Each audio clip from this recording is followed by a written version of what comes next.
Hey everyone, Mah-Dry-Bread here. Fallout New Vegas while sneaking the whole time was a crazy hard run. Let's follow that up with a fun one. Today's the day that we figure out would I be able to beat Pokemon Red with a team of only one Butterfree.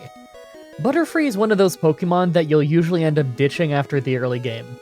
It evolves fast and learns a few cool moves early on, but as you can tell from the stats, it doesn't exactly look like your average fully evolved Pokemon.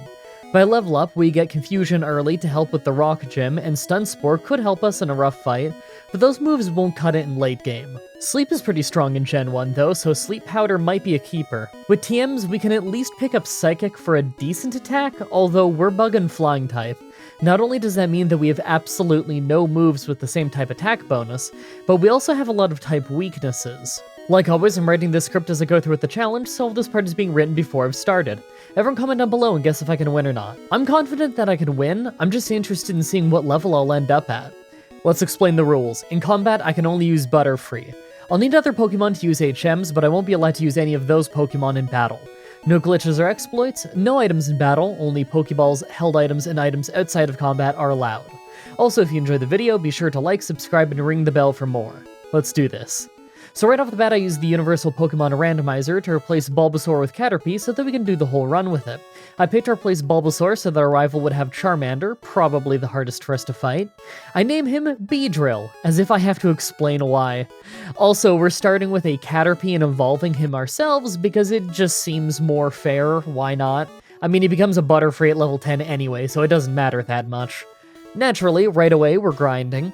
I actually didn't grind in the forest for the first couple levels just because Poison is super effective against Bug in Gen 1, so Weedles could really mess us up.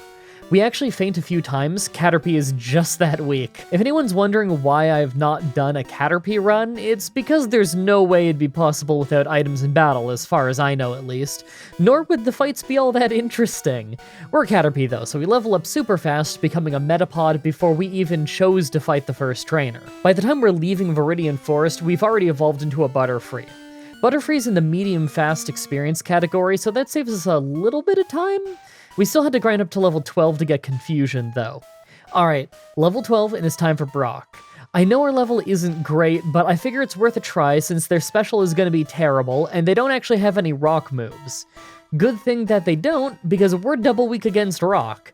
They ended up going down easily on the first try. Now, once we got to Mount Moon, I actually went out of my way to fight the trainers here and do a serious grind.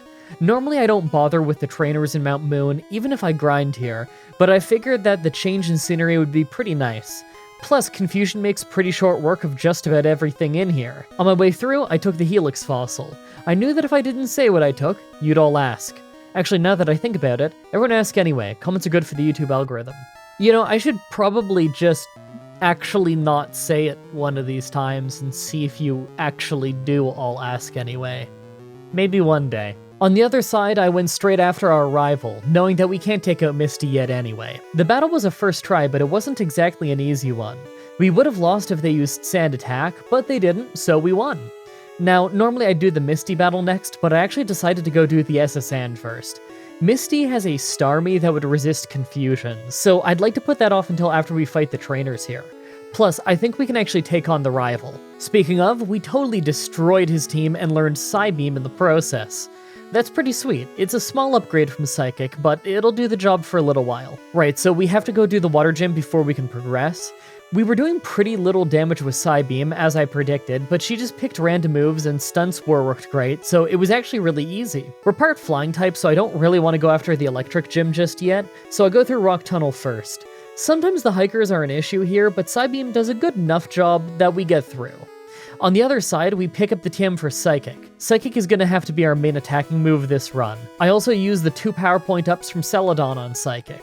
With the prep work done, let's clear the local bosses.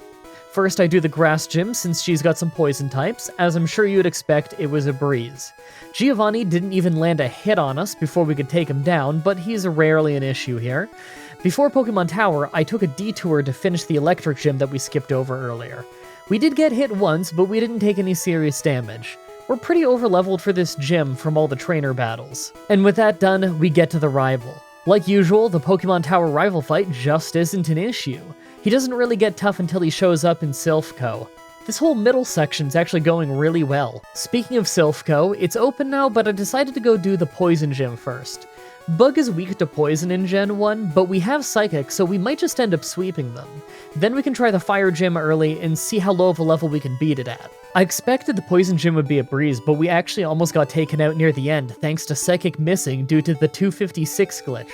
But hilariously enough, Koga decided to randomly use an X attack instead of finishing me off, so we won. Once again, I'm gonna just chalk that one up to a forfeit. As for Blaine, we actually had a hard time thanks to us being weak to Fire type. Fire Spin in Gen 1 stun locked you like Rap does, so this is actually pretty rough.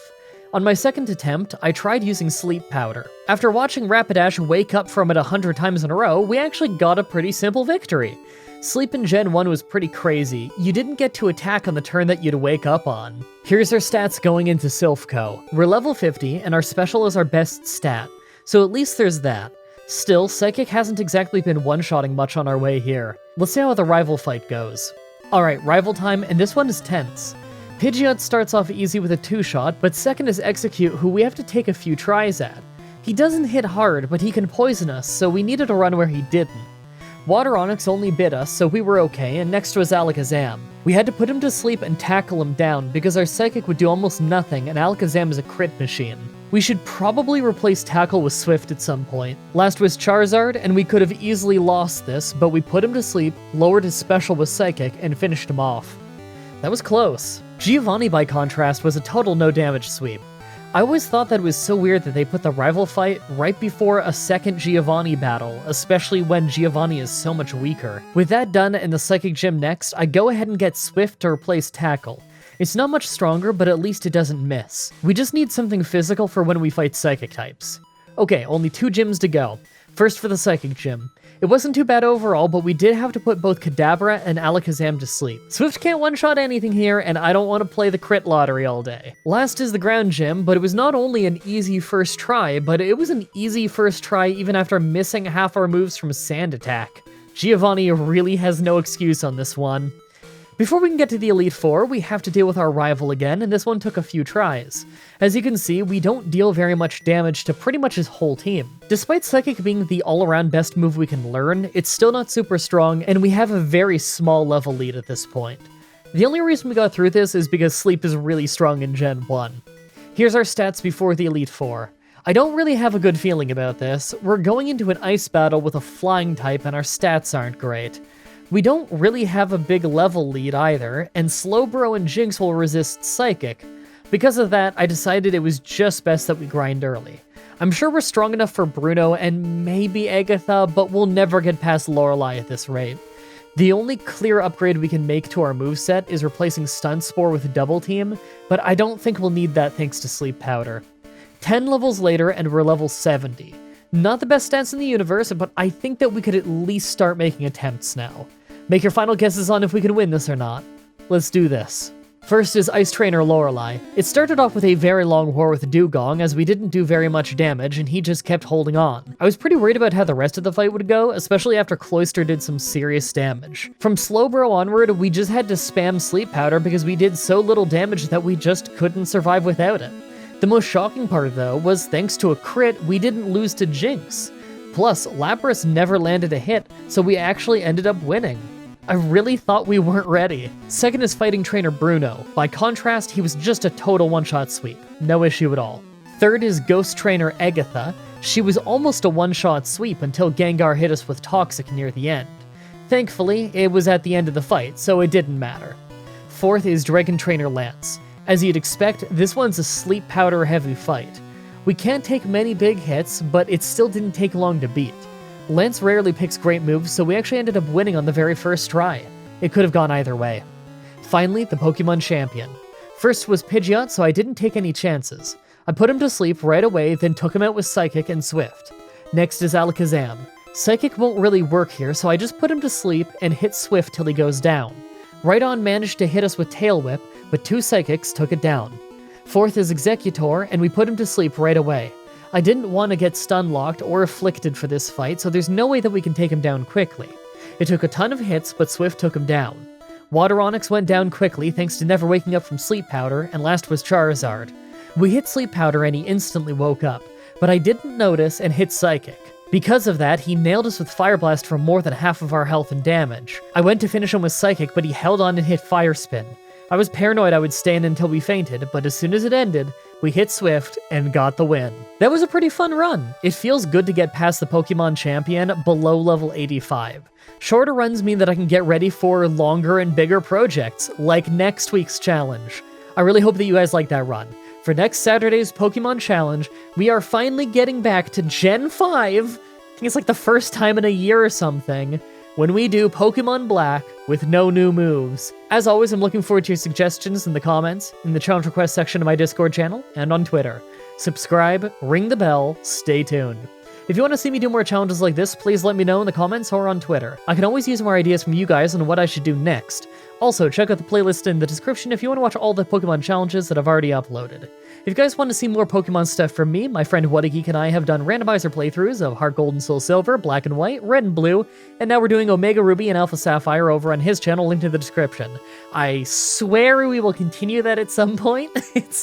It is impossible to find time to grind for that. You can also watch myself, What a Geek, and Goose at playing Pokemon here on my channel. We've done Pokemon Stadium, Pokemon X, and now we're doing my first time playing Pokemon Mystery Dungeon Blue Rescue Team. Also, come to my Twitch TV streams and tell me that this video sent you. It's always cool to hear how you found the channel. Thank you everybody so much for watching, and until next time, have a nice day.